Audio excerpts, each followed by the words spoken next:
श्री स्वामी समर्थ. आज मी तुम्हाला मुलांच्या टिफिनसाठी पावभाजी कशी बनवायची ती अगदी सोप्या पद्धतीने सांगते आहे.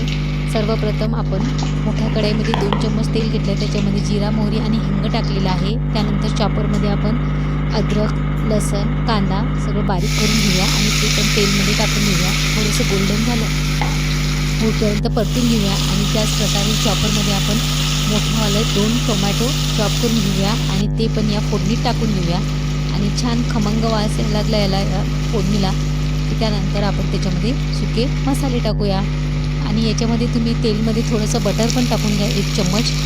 त्याला छान असा सुगंध येतो आणि छान लागते भाजी. आणि आता हे सगळं गोल्डन कलर होईपर्यंत याला आपण आता भाजून घेऊया आणि त्यानंतर आपण सगळ्या भाज्या आहेत जितक्या आता हिवाळ्यामध्ये छान छान भाज्या मिळतात, वाटाणा, गाजर, शिमला मिरची, आलू, नंतर पत्तागोबी, फुलगोबी, तुम्हाला ज्या भाज्या आवडतात त्या सगळ्या भाज्या घ्यायच्या आणि सगळं स्वच्छ धुवून त्याला नाही का 2-3 शिट्ट्या घेऊन उकळी काढून घ्यायची. त्याच्यामध्ये थोडंसं मीठ पण टाकायचं आणि हळद टाकायचं. त्यानंतर त्याला छान मॅश करून घेऊया आणि आता आपण फोडणीमध्ये सुके मसाले टाकले आहे, जसं तिखट आणि जिरा पावडर आणि थोडीशी हळद आणि हे टाकून आपण त्याच्यामध्ये आता हे सगळं मॅश केलेल्या ज्या भाज्या आहेत त्या भाज्या टाकून घेऊया.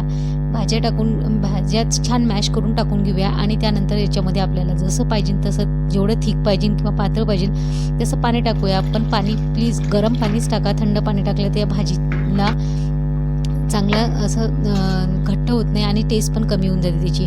त्यानंतर आपण एव्हरेस्टचा पावभाजी मसाला टाकूया आणि त्यासाठी सर्वप्रथम आपण बटर टाकला आहे 1 चम्मच, त्यावर पावभाजीचा मसाला टाकला आणि त्यावर 1 चम्मच आणखीन बटर टाकला आणि त्याला झाकून आपण छान उकळी काढून घेऊया.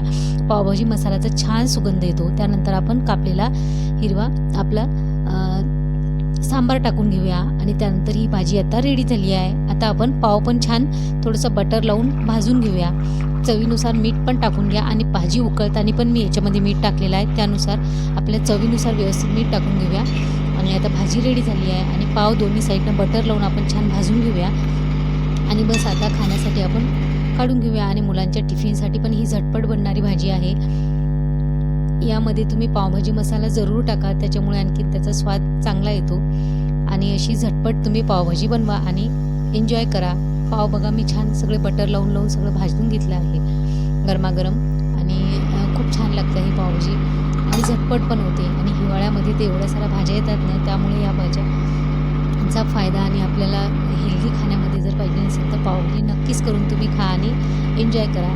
थँक्यू. तुम्हाला जर माझी व्हिडिओ आवडत असतील तर माझ्या चॅनलला लाईक आणि सबस्क्राईब करा.